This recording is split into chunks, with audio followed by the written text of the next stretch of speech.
Currently, chronic wasting disease is infecting white-tailed deer across the United States. Chronic wasting disease is a devastating disease that is slowly diminishing the population of white-tailed deer. According to the article Helping to Combat, chronic wasting disease, or CWD, is a disease of the nervous system that results in distinctive lesions of the brain. According to Julie Blanchong, deer of all ages are able to get chronic wasting disease. Chronic wasting disease is important to be informed about because it could lead to the extinction of white-tailed deer, and the general public can do things to help stop the spread. So today we will look at the ways people try to prevent the spread of chronic wasting disease and what the best preventative method would be. Wildlife managers and farmers are doing all they can to try to prevent the spread of chronic wasting disease. One preventative method is building fences. Building fences helps keep infected animals out and uninfected animals in. The bad part about the fences is that deer can jump really high and they can jump over the fences, which completely defeats the purpose.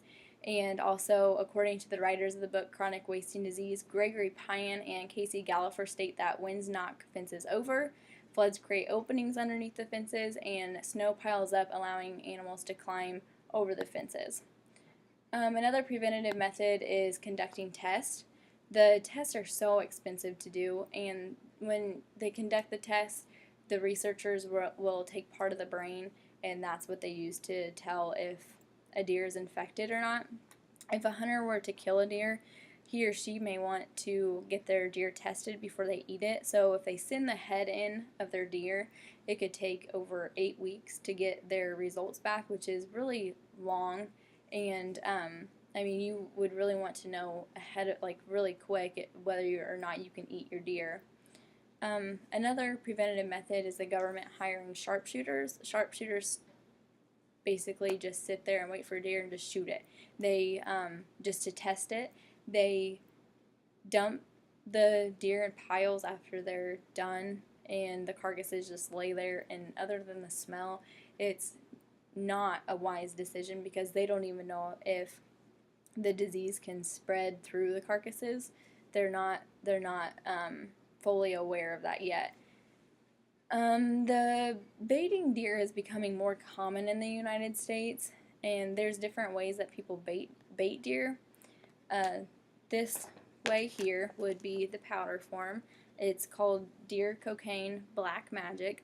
It's just a powder that you throw on the dirt, and it used to be white, but since it's illegal to use this, the company has made it to where it looks like dirt.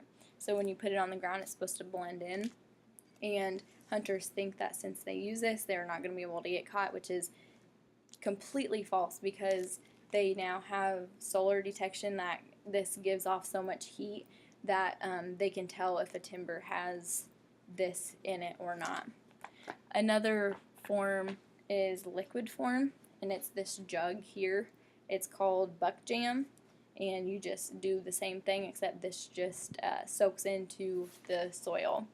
But from the article, the nutritional, ecological, and ethical arguments against baiting and feeding white-tailed deer, Robert Brown and Susan Cooper stated that there's no evidence that shows that baiting deer will make a bigger deer or make the antlers bigger, which a lot of the products say that, yes, this bag here has so many minerals that your deer will have huge antlers, and it's not. It's false. There are a few solutions that would help stop the spread of chronic wasting disease. Banning baiting is the biggest one. Baiting deer is so illegal, but it's still going on, and that's what's spreading chronic wasting disease.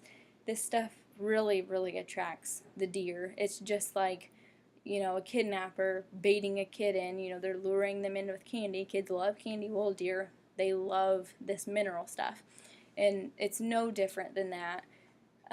They should really prohibit sharpshooters because it's not a good preventative method, but taking these products off the market, it would be huge because although it's illegal, people do illegal things, and buying this stuff is so easy and using it is easy. We now understand what chronic wasting disease is. It's a devastating disease that is ruining the population of white-tailed deer. We looked at prevention of spreading the disease, what baiting is, and the best possible solution to stop spreading chronic wasting disease would be to stop baiting deer.